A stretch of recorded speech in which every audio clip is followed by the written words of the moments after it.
Je suis bien contente que vous ayez répondu présent à l'appel aujourd'hui. Que vous ayez aussi, là, certains d'entre vous ont voté pour le choix du webinaire. Donc, avant de commencer, tous les premiers mercredis du mois, je dépose sur la page Facebook le choix des trois types de webinaires que je souhaite vous présenter. C'est vous qui votez. Donc, si vous avez même des suggestions, c'est à vous aussi de me dire aussi en commentaire qu'est-ce que vous aimeriez. Moi, je suis toute oui. S'il y a des choses aussi que vous posez comme question, moi, ça me donne un mois pour réfléchir au sujet puis vous monter du matériel. Aujourd'hui, le webinaire, c'est vraiment les vêtements de plein air, faire des bons choix. Quand on magasine les vêtements de plein air, que ce soit pour vous, pour les enfants, euh, pour tout le milieu en particulier. C'est des choses que, avec l'expérience que j'ai avec Enfant Nature, j'ai développé même des vêtements de plein air on the side une partie de ma vie. Donc, euh, c'est pourquoi aussi il y a beaucoup de composantes de vêtements de plein air que je connais. Euh, pour commencer, je voulais me présenter parce que certains d'entre vous, je ne connais pas. Euh, je pense qu'on a perdu un membre. Je m'appelle Rosalie Morin. J'ai fait mon bac en éducation physique et ma maîtrise en sciences de l'activité physique. Puis ensuite de ça, j'ai commencé à travailler avec Enfants Nature, donc euh, en tant que travailleur autonome. Je les ai aidés à développer différents projets pour l'éducation plein air, euh, dont on avait travaillé sur des salopettes de plein air qui aujourd'hui est en stand-by. Donc, demandez-moi pas si mes salopettes existent toujours, donc sont en stand-by. Mais ça m'a vraiment appris en étant en nature avec les enfants, on a vraiment pris le temps de regarder c'est quoi les différentes composantes des vêtements qui font en sorte que c'est optimal. Donc, quoi regarder pour que quand les enfants sont en plein air, ben, éviter qu'ils soient mouillés, mais aussi éviter que la neige rentre. Donc, c'est toutes des composantes auxquelles on s'est vraiment posé la question puis on les a testées. Mais aujourd'hui, sur le marché, il existe plusieurs composantes, plusieurs vêtements qui sont intéressants. Mais il y a beaucoup, vous allez voir, là, il y a beaucoup des flips. Il y a beaucoup de vêtements qui changent par les saisons. Il y a beaucoup d'améliorations. Donc, ce que vous allez trouver une année, ça se peut que vous ne le retrouverez pas une année suivante. Donc, c'est vraiment des choses que vous allez devoir regarder chaque année. Euh, mais grosso modo, je voulais commencer avec ça sur mon expérience, comme quoi j'ai quand même pas mal un petit background pour vous aider. Donc, ce que je voulais faire avec vous, c'était vraiment, j'ai séparé ça en deux blocs, tout simplement. La première chose que je voulais regarder avec vous, c'est les raisons pour lesquelles les vêtements de plein air sont essentiels. Si vous êtes ici avec moi, c'est parce que vous avez à cœur l'éducation plein air, mais aussi le bien-être des enfants, et ça même en fait, à l'extérieur, en plein air, dans leurs aventures, les vêtements de plein air sont essentiels. Donc, je vais vous expliquer, dans le fond, ce pourquoi vous travaillez quand vous travaillez pour aller trouver des bons vêtements de plein air. Puis ce que je vous ai promis, en fait, c'est aussi faire les bons choix. Donc, c'est quoi les composantes qu'il faut garder en tête quand on achète des vêtements? L'objectif, c'est vraiment de vous outiller. Fait qu'au terme de ça, j'ai vraiment un petit checklist pour vous quand vous allez magasiner vos vêtements de plein air. Qu'est-ce que vous devez prendre en considération? Puis si jamais vous avez encore des questions après ça, n'hésitez pas à m'écrire. Moi, ça me fait vraiment plaisir. Vous hésitez avec aussi un vêtement de plein air, vous allez pouvoir m'écrire aussi. Donc, la première chose, c'est les raisons pour lesquelles les vêtements de plein air sont si importants. Une des premières raisons, c'est vraiment diminuer les barrières qui sont liées au développement de l'enfant. Parce que les habits, ça favorise le développement global des enfants, le bien-être, l'autonomie, la création de connaissances sur la nature. Ça permet, j'ai pris le temps avec Enfant Nature, justement, on se demandait c'était quoi la raison d'être des vêtements de plein air, pourquoi ils sont si importants. Une des choses importantes pour les éducatrices et les enseignantes aussi, elles doivent être bien habillées. Oui, ça aussi, c'est une autre composante que souvent les gens oublient. Euh, donc, une des premières choses que vous devez savoir, c'est que les vêtements de plein air, quand les enfants n'ont pas les vêtements appropriés, ça crée une certaine barrière. Ça crée la barrière du jeu libre, puis ça crée cette barrière-là où les enfants ne peuvent pas s'adonner comme ils le veulent à l'activité dont ils souhaitent parce qu'ils ont un besoin qui n'est pas comblé. Ils ont froid, ils ont chaud, ils ont donc où ils sont mouillés, donc ils peuvent pas s'adonner, puis ils n'ont pas le plaisir qu'ils ont. ils n'ont pas tout à fait le plaisir parce qu'ils ont une préoccupation. Donc, c'est pour ça que ça crée une barrière. Quand on a les vêtements appropriés, on diminue ces barrières-là. Fait que ça leur permet vraiment de grimper où est-ce qu'ils veulent, sans déchirer leurs vêtements, même vous aussi, là. Donc, sans déchirer les vêtements, ça fait en sorte qu'ils peuvent rester plus longtemps à l'extérieur, ils peuvent devenir plus autonomes parce que il y a moins de barrières, puis ils peuvent aller plus loin. Donc, vous voyez, là, les petits-enfants là, sur la photo, ça, c'est une chose particulière où est-ce qu'ils n'ont pas de vêtements, mais s'il y avait des vêtements, ils pourraient aller plus loin dans leur exploration. Ça ne leur empêche pas qu'ils peuvent changer leurs vêtements, ça aussi, c'est un facteur, mais si on ne veut pas toujours aller là, ça devient intéressant d'avoir des vêtements, des survêtements de plein air. La deuxième raison pour laquelle vous travaillez fort pour avoir des vêtements de plein air, ça pourquoi c'est important, c'est que ça maximise les périodes de jeu soutenus à l'extérieur, je vous en ai parlé. C'est un choix évident et incontestable pour rester au chaud et au sec.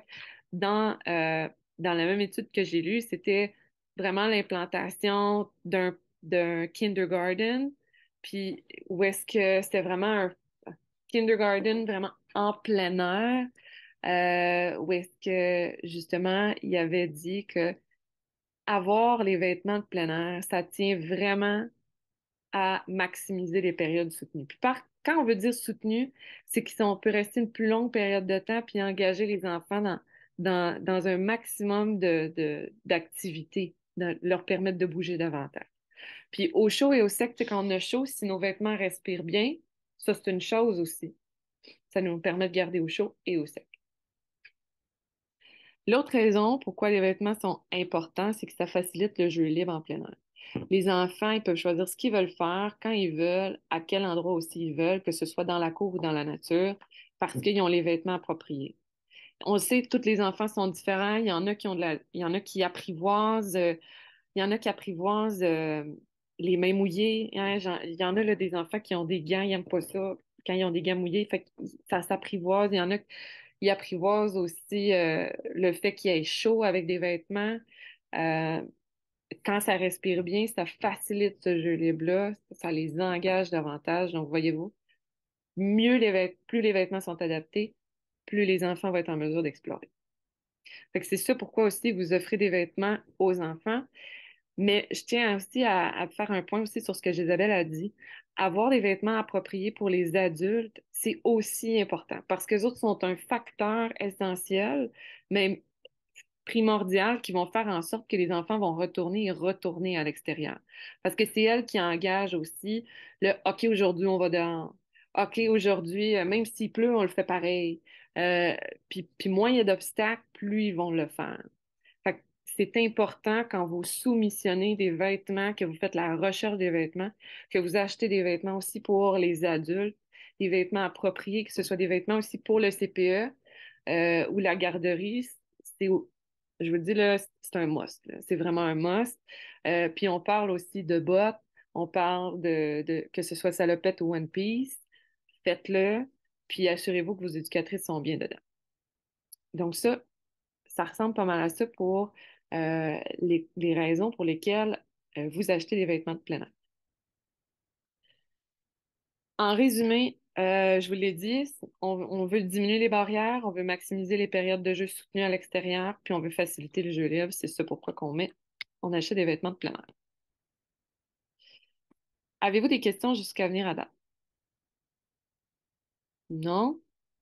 Excellent. Donc, le deuxième bloc, c'est vraiment quand vous choisissez vos vêtements. Euh, une des premières choses, c'est la grandeur. Donc, la grandeur des vêtements est essentielle. Choisir une taille ou deux au-dessus pour les enfants, puis c'est de prioriser les vêtements qui sont évolutifs et ajustables. OK? La grandeur des vêtements, pourquoi je dis une taille ou deux au-dessus, c'est parce que on veut créer des couches. Je vais vous parler du système multicouche tantôt, mais en été, Des en... idées. Vas-y, Isabelle. Oh non, excusez. Ah! Donc, le système multicouche, en fait, je vais le présenter tantôt, mais que vous mettez, comme ça, c'est une doudoune. Si je la mets par-dessus, si je mets mon coupe-vent, ben, ça crée un espace, puis ça crée une espèce de bulle de chaleur qui se crée, qui me garde au chaud. Donc, j'ai plusieurs couches qui me permettent de rester au chaud. Ça, c'est une façon. Puis quand on est trop chaud, on en enlève juste une couche. tout simplement. C'est comme ça qu'on contrôle notre chaleur. Puis c'est pour ça qu'on choisit une taille au-dessus, pour en faire en sorte que l'enfant qui grandit va l'avoir plus longtemps, mais aussi que si on arrive à l'hiver, puis l'enfant a grandi, ben, en fait, l'enfant va grandir, c'est certain, rendu à l'hiver, ben, même avec sa couche supplémentaire, ça va y faire. Donc, c'est ça l'idée. L'autre chose, c'est évolutif puis ajustable parce que les enfants, ça grandit vite. Donc, voilà la raison numéro un. Le bon choix numéro 2, c'est un habit ou une salopette. Donc, vous allez souvent avoir affaire à trouver, soit vous allez me dire, ah, je prends-tu le One Piece? Ah, je prends-tu la salopette? Des fois, ça va être une question de budget. Donc, l'idée, c'est de prioriser, à mon sens, c'est de prioriser les habits de pièce parce qu'ils sont hermétiques. Hermétique veut pas dire l'air passe pas, ça veut dire que le liquide va avoir plus de temps, va prendre plus de temps à passer, puis la neige aussi. Donc, ça, c'est intéressant. Si on choisit, par exemple, une salopette imperméable, ben là, les enfants, par exemple, s'ils glissent sur le ventre, s'ils glissent sur le dos et qu'ils ont leur manteau si on a la salopette puis il y a le manteau en dessous, il se peut peut-être que, bon, les coudes finissent par, avec le temps, euh, se briser. C'est des choses qui arrivent, mais c'est une possibilité parce que la salopette, en fait, est plus 4 saisons. Puis là, vous allez voir, je vous ai mis en haut deux exemples, soit le One Piece ou soit la salopette avec les élastiques ajustables, que ce soit au pied ou en haut, au bras, voyons, au poignet. Puis vous allez aussi avoir des sangles pour retenir le pantalon. Ça, là, c'est vraiment un must. La sangle, quitte à ce que vous achetez des pantalons ou des habits, puis vous allez voir une couturière, tu peux-tu juste mettre un anse pour éviter que le pantalon il relève? Ça, c'est un must. Puis quand je l'avais designé, ben, ça devenait intéressant. On le mettait directement, on l'avait installé. Puis j'en ai une chez nous, là. J'en ai fait une pour adultes aussi, là. Puis c'est un must même pour moi, là. Fait que voyez-vous à quel point c'est un must pour se permettre de glisser sur le ventre, glisser sur les fesses, puis s'assurer que la neige, elle, elle- elle rentre pas dans les bas, tout simplement. Fait que si vous posez la question en salopette ou habit, vous allez peut-être avoir à vous dire, ben, c'est quoi mon budget, puis qu'est-ce que je priorise. Moi, je vous invite à prioriser les One Piece avec les pattes sur les genoux, les pattes sur les fesses. Ça, c'est le best. Euh, mais si vous allez vers quelque chose, vous avez moins de budget, mais vous souhaitez quand même aller à l'extérieur, la salopette peut toujours être une alternative. Deuxième, troisième choix, c'est la composition du tissu. OK? Je vous parlais de multicouche tantôt. Euh, J'y viens. J'aurais dû vous le présenter avant. C'est quoi le multicouche? En gros, vous allez avoir une couche de base. Fait que la couche de base, c'est celle qui est sur la peau. C'est elle qu'on essaye qui respire le mieux. OK? On évite le coton. Là, quand vous allez dire à parce que c'est souvent les parents qui vont arriver avec les couches de base, évitez le coton. Les chandails coton ouaté, là, ça marche pas. Ça retient l'humidité. Vraiment, ça retient l'humidité. Ça veut dire, ça respire pas. Ou très peu, puis ça reste longtemps mouillé. Donc, choisissez plutôt du polyester si vous avez le choix. Ou sinon, en laine de mérino, c'est aussi ça si vous avez un budget. Mais couche de base en polyester, polar aussi, ça fait. C'est bon? Puis le manteau, quand vous allez choisir un manteau, si vous décidez, par exemple, de choisir la salopette, vous choisissez un manteau, ou vous choisissez même l'habit, le One Piece, la composition du tissu du One Piece ou du manteau, il faut que ça soit flexible et léger. Quand vous allez le prendre, là, si c'est lourd, ça va être lourd sur le dos d'un enfant. Habituellement, ils sont pas lourds, là, mais il faut que vous le sachiez. Donc, flexible et léger. Vous pouvez choisir un tissu. Choisissez vraiment une marque qui est écrit respirant. Là. Souvent, vous allez avoir dessus, il va être écrit respirant. Donc, ça, c'est intéressant. Donc, ça permet vraiment, même si l'enfant a chaud, oui, il va peut-être enlever une couche, mais en dessous, il va peut-être enlever, s'il y a 3 couches, par exemple, il peut peut-être en enlever une, mais ça va lui permettre quand même d'avoir une couche, d'avoir un isolant, comme son One Piece. Puis là, je tiens à souligner une chose. Est-ce que vous connaissez la différence entre imperméable versus résistant à l'eau? Non? Oui? Pas du tout. Il y a, il y a une différence. Puis là, ça, c'est pour vous aussi, puis ça va être aussi pour vos éducatrices. Quand vous magasinez des vêtements résistants à l'eau, c'est une façon de dire qu'il n'est pas imperméable. OK? Imperméable, là, ça veut dire que l'eau va prendre du temps avant de rentrer, puis même rentrera pas, là. L'idée, c'est que ça va perler. C'est ça, imperméable. Résistant à l'eau, après 1 heure, ça va rentrer, ou après 35 minutes, l'eau va rentrer. Parce que la fibre est vraiment trop petite, elle est pas assez petite. Fait que l'eau va rentrer. Résistant à l'eau, ça veut dire, si je pourrais dire, ça, c'est résistant à l'eau. Vous comprenez? Mais c'est pas la même chose. Fait que prioriser les appellations imperméables. OK? Fait que le tissu, il retiendra pas l'eau. En gros, ça ressemble à ça. Est-ce que c'est clair? La différence entre imperméable versus résistant à l'eau. Ouais. Excellent. Le système multicouche, c'est quoi? C'est ça. Le système multicouche, là, ça, je l'ai pris sur le site de l'Accordé. On dirait vraiment, ça, c'est applicable aussi aux enfants, OK? Vous pouvez avoir un polar, un manteau respirant. Ça, c'est un manteau respirant. Il y a du duvet dedans.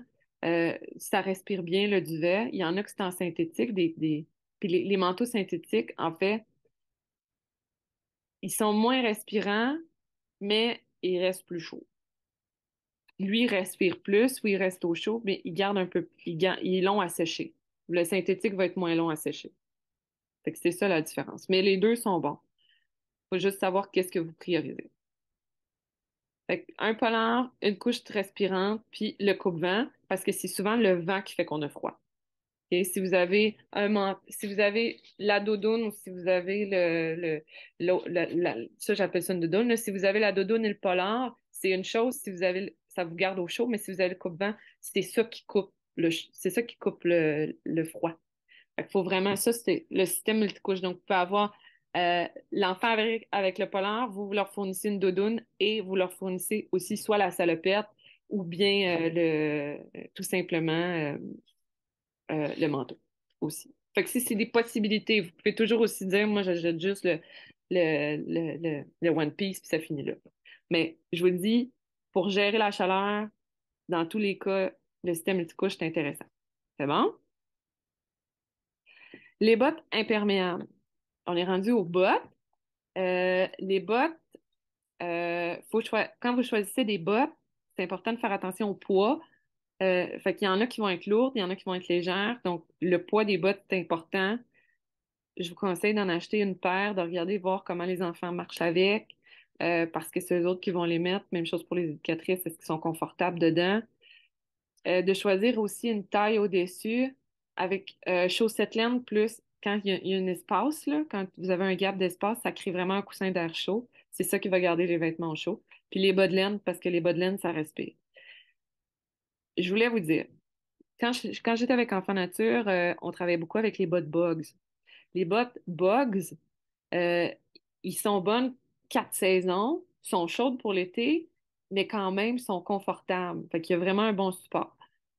Vient qu'à long terme, les coutures finissent les coutures isolées finissent par ouvrir. Ça peut prendre plusieurs années, mais il y en a qui, si vous faites tous les jours du plein air, vous allez finir par devoir les échanger, regarder s'il y a des garanties dessus. Il y en a qui ont des garanties. Fait que ça vaut peut-être la peine parce que les enfants les utilisent beaucoup. C'est des très bonnes bottes, les bottes Bugs. Sinon, vous pouvez toujours y aller avec des bottes, un peu plus des bottes d'eau comme sur la photo. Mais ça respire pas vraiment à long terme. Fait que si vous voulez aller longtemps à l'extérieur, allez-y pour les bottes Bugs. Mais si vous faites des courtes périodes à l'extérieur, entre 1 heure et 2 heures, je vous conseille, vous pouvez aller avec les bottes d'eau. Pas pire, ça? Excellent. Et le sixième, euh, on me posait souvent la question si tu mets des gants ou des mitaines. Euh, les gants, moi, j'irais plus pour. Parce que des fois, les gants, les enfants ont parfois de la difficulté à les mettre, là. Mais ça peut. Vous pouvez leur suggérer, mais moi, je dirais plutôt si vous voulez utiliser des gants, c'est parce que ça va être des gants de protection pour manipuler des outils, par exemple, des petits outils. Euh, des bas thermales, oui, des bas thermales aussi, ça le fait. Fait que des bas thermales, vous pouvez utiliser ça. Ensuite, pour les mitaines, moi, je vous conseille fortement d'utiliser des mitaines imperméables, encore une fois, parce que ça garde les mains au chaud. Fait que les mains, la peau à peau, pour les doigts ensemble, ça garde mieux la chaleur, tout simplement. Fait que quand vous allez être à magasiner des choses pour les mains, moi, je vous conseille fortement d'utiliser des mitaines imperméables. La dernière chose, il me semble que c'est la dernière, ouais, la dernière, c'est le cache-cou ou le foulard. Priorisez le cache-cou, puis donnez-en deux, OK? Parce que là, ils vont commencer à manger, ils vont avoir chaud, ils vont respirer dedans, ils vont boire de l'eau, ils vont se renverser ça dessus. On connaît la chanson. Donnez-en deux, que ce soit des bofs. Il y en a là, qui font venir des bofs aux couleurs de, aux couleurs de leur, du CPE. Fait que ça aussi, ça peut être intéressant. On peut faire ça. Donc, prioriser les cache-cou, deux par enfant, parce que ça se mouille rapidement. Puis le foulard, c'est pas très pratique, puisque là, s'ils commencent à grimper dans les arbres, là, ils peuvent s'accrocher, fait que ça devient un peu chaotique, là. Fait que je vous conseille fortement les cache-cou. Ça fait le tour vraiment des vêtements. Fait qu'on a regardé les bas, les habits, on a regardé les bottes, les mitaines. Puis pour faire un résumé global, là, ça c'est vraiment l'aide-mémoire que je vous ai construit. La grandeur des vêtements, acheter une taille au-dessus ou deux, faire en sorte que ce soit évolutif. L'habit ou la salopette, ça va dépendre en fonction de votre budget. Ça va dépendre aussi de qu'est-ce que les parents peuvent amener. Fait que ça, c'est votre réalité à vous. Donc, vous allez devoir peser le pour et le contre. Vous devez prioriser des tissus qui respirent, qui sont imperméables. Donc, cherchez la notation est écrite dessus, imperméable. Le best des imperméables, c'est Gore-Tex, mais ça coûte la peau des fesses. Mais ça, allez pas là. Prenez ce qui est bon pour votre budget.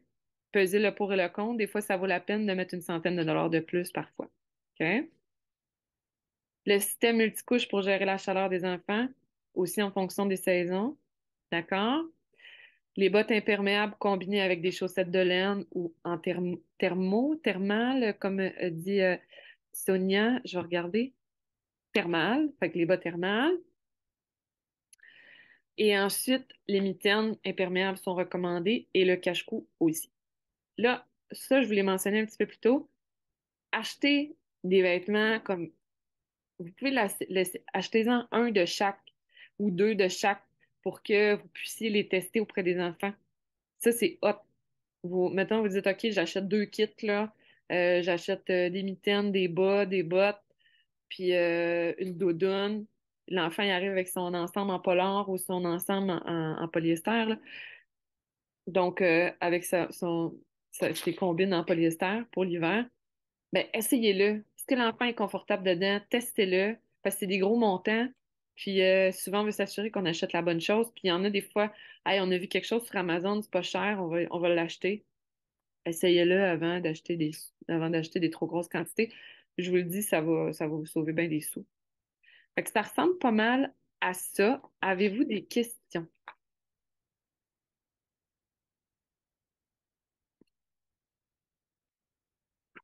Est-ce que vous voulez qu'on revienne sur quelque chose?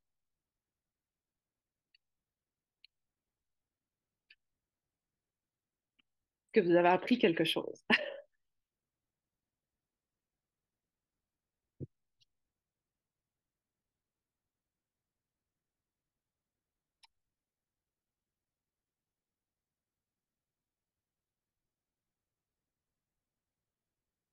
Est-ce que vous aviez des questions? Sinon, moi, ce que je peux faire, c'est je peux vous envoyer. Merci, Sonia, c'est gentil. Si vous voulez, si vous avez des questions quand vous allez magasiner pour vos habits de plein air, n'hésitez pas à m'envoyer un message. J'hésite entre ça puis ça. Euh, Probablement, le premier conseil que je vais vous donner, ça va être achetez-le, voyez c'est quoi la composante. Moi, je n'avais acheté aussi dans le temps. Achetez-le, regardez c'est quoi la composante, testez-le. Des fois, ça peut durer une semaine, des fois, ça peut durer, tout dépendant du type d'enfant aussi, là. Il y en a qui sont plus intenses que d'autres avec leurs explorations. Donc, C'est vraiment le conseil que je vous donne. Donc, si vous n'avez pas de questions, puis vous voulez... oui, vous avez une question, les filles? Oui. Dans le fond, est-ce que c'est vrai que la sécheuse enlève l'imperméabilité des vêtements? La Drôle de sèche... question, hein? euh, en fait, moi, je me suis posé la question. Puis, quand tu traites un vêtement comme... Moi, j'ai un manteau en... C'est pas un Gore-Tex, c'est un autre type, là. C'est la gamme en dessous, là. On appelle ça du laminé, là. Puis quand tu traites ton manteau, parce que tu peux le traiter, ou ta salopette pour qu'il devienne imperméable. D'ailleurs, ça, je vous conseille, là, d'imperméabiliser si vous achetez des laminés, là. Par laminé, là. Mettons les parents qui achètent des tutos. Mais comme nous, c'est pas C'est ça. on est OK. Fait que c'est ce que vous allez voir, là, avec des petits étanches comme ça. Ça, c'est laminé. Ce qu'on vous dit, c'est souvent, c'est de le mettre dans la sécheuse pour faire activer le produit. OK. Moi, Mais tu sais, si, exemple, c'est un vêtement que le parent apporte, genre un tuto, c'est le One Piece dans le fond, ouais. de pluie, tu sais, si on veut comme le faire sécher, parce qu'exemple, on a vu le matin dehors, puis on sort 3 fois par jour, dans le fond, il faudrait que le parent imperméabilise lui-même à la maison avant, si je Idé- comprends bien. Idéalement, là, c'est que si vous demandez à vos parents d'apporter des vêtements de plein air, dites-leur d'aller dans une boutique de plein air pour aller acheter ça, le produit, parce que ça, faut que tu le traites au moins une fois par saison, fait que 4 fois par année. Tu le mets dans OK. la laveuse, tu le traites partout, tu le mets dans la laveuse, tu le mets dans la sécheuse une quinzaine de minutes pour faire activer ton produit. Mais je vous conseille fortement de ne pas le mettre dans la sécheuse trop longtemps parce que c'est de la colle, ça, hein? Fait qu'à long terme, ça finit par, je pense que ça peut abîmer la colle, à mon impression. Mais je peux vous revenir avec la réponse claire, nette et précise. Ça serait intéressant. OK? Je vous reviens avec la réponse. Merci. Merci. Je-